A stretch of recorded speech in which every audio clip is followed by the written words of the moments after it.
కొత్త సంవత్సర వేడుకల వేళ హైదరాబాద్ పబ్బుల్లో డ్రగ్స్ గబ్బు మొదలైంది. హైదరాబాద్ పబ్బులపై పోలీసులు దాడులు చేస్తున్నారు. తనిఖీలో గచ్చిబౌలి మసీద్ బండలోని క్వేక్ ఎరేనా పబ్ లో పోలీసులు తనిఖీలు చేశారు. కస్టమర్లకు డ్రగ్స్ టెస్టులు చేశారు. తనిఖీలో 7 డ్రగ్స్ తీసుకున్నట్లు తేలింది. వెంటనే వీరిని అదుపులోకి తీసుకుని గచ్చిబౌలి పోలీస్ స్టేషన్ కు తరలించారు.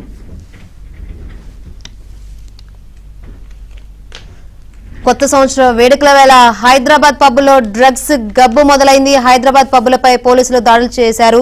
అయితే తనిఖీలో 7 పాజిటివ్ వచ్చినట్టు తెలుస్తుంది. మరిన్ని వివరాలు అందించేందుకు మా ప్రతినిధి ప్రవీణ్ సిద్ధంగా ఉన్నారు. ప్రవీణ్, డ్రగ్స్ టెస్ట్ లో 7 పాజిటివ్ వచ్చినట్లు సమాచారం. పోలీసులు ఎక్కడి నుంచి తీసుకొచ్చారు ఏంటని ఆరా తీస్తున్నట్లు కూడా తెలుస్తుంది. ఏంటి దీనికి సంబంధించి అప్డేట్స్?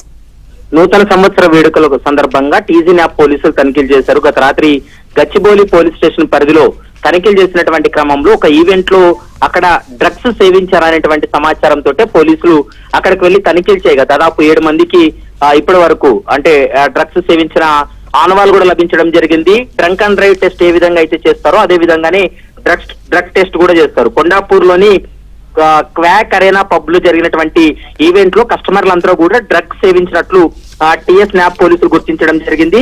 ప్రస్తుతం టీఎస్ న్యాప్ పోలీసులు గచ్చిబౌలి పోలీసులకి కేసును అప్పగించారు. ప్రస్తుతం ఈ కేసుకు సంబంధించి గచ్చిబౌలి పోలీసులు విచారణ కొనసాగిస్తున్నారు. Right, thank you Praveen.